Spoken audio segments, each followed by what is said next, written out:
You ever see a drawing that is really good from a technical standpoint? You can see the clear skill on display, but the subject matter stops you from fully appreciating it? That's how I felt about Challengers. It has amazing cinematography, sound design, editing, acting, and especially music. It is the best possible movie you can make about a soap opera-esque pro tennis love triangle. Unfortunately for me, I just don't find that concept very interesting. What I'm saying is, this is the cinematic equivalent of the Zootopia abortion comic to me. But what is Challengers actually about? We all remember seeing that trailer 8 months ago or so, where people are calling Tom Holland a cuck because Zendaya has a threesome in it, and people can't determine the difference between a movie and real life apparently. But, I mean, if you've seen the trailer, and my basic one sentence summary, it basically covers it. It's a dramatic love triangle between pro tennis players. It's told non-linearly, which enhances the film a lot because the plot is very simple. It's mostly just relationship drama with not a lot of strong plot reveals. And the trailer gives away all of the major plot beats. The plot is simple, but the movie is more about acting and vibes than a strong storyline. Speaking of acting, everyone is bringing their A game. This is a career best performance for Zendaya, who I normally think is just a good but not great actress. I can't really think of a role that she was in where I'm like, it could only be her. But in this movie, I thought she did a great job. And her co-star, Mike Faist, who I've only seen in West Side Story, and he has a pretty minor role in it. I remember liking him in that, but I also just don't remember that movie that well. And the other star, Josh O'Connor, I have never seen in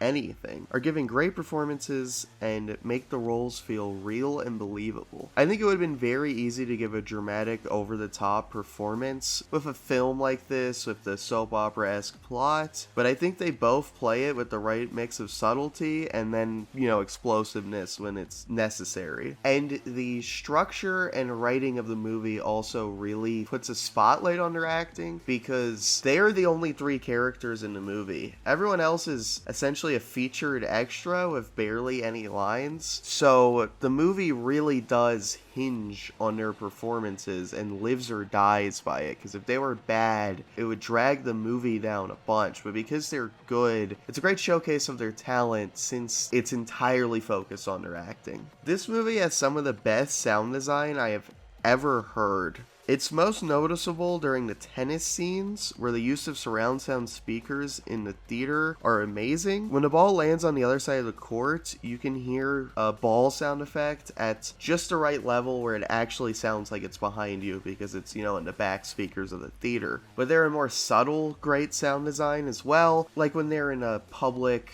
food court area and there's music playing in the background. The level is perfect for how it would sound during a conversation where you only kind of hear it. And there's a scene where someone is watching Spider-Verse in the next room, and not only is it the perfect level of muffled to what it would really sound like if you're in the room next door, it is also the actual beginning of Spider-Verse, something that most people wouldn't even notice because, one, the volume level, you just kind of hear muffled noises, and two, because you'd only recognize it if you've seen Spider-Verse a bunch of times like I have. But it's playing the "My name is Peter Parker" monologue and, the music at the beginning, which is just a great little detail that adds to the realistic feel of the scenes. Enough about sound design, let's talk about cinematography. I absolutely love the way this film is shot. There are so many clever and crazy techniques on display, from whip pans during conversations, to POVs of characters, to POVs of random objects during tennis scenes. They do the thing in Breaking Bad they do a lot, where it's sort of,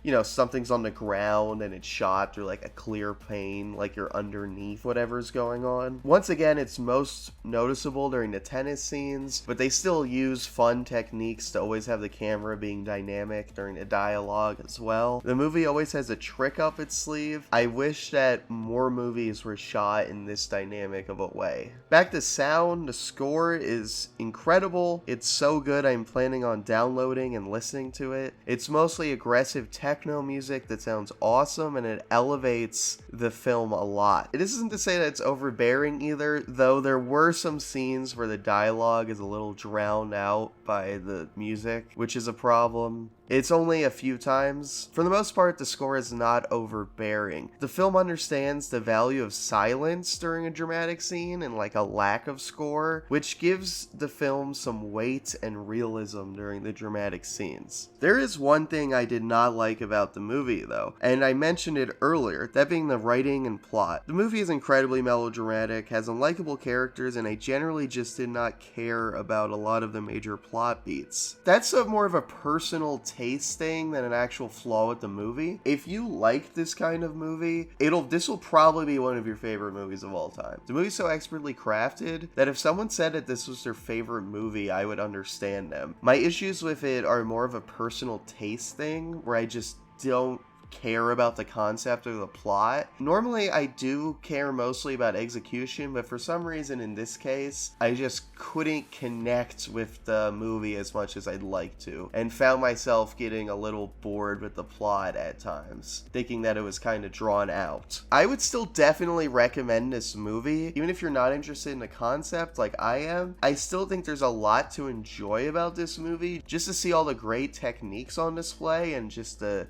expert craftsmanship, so to speak, that went into this movie. Even though it won't be your favorite movie, I think you'll still enjoy it like I did. Now, if you're interested in this sort of plot, go out and see this movie right now. You will love it. Anyway, what's your favorite Zendaya movie? Let me know in the comments below.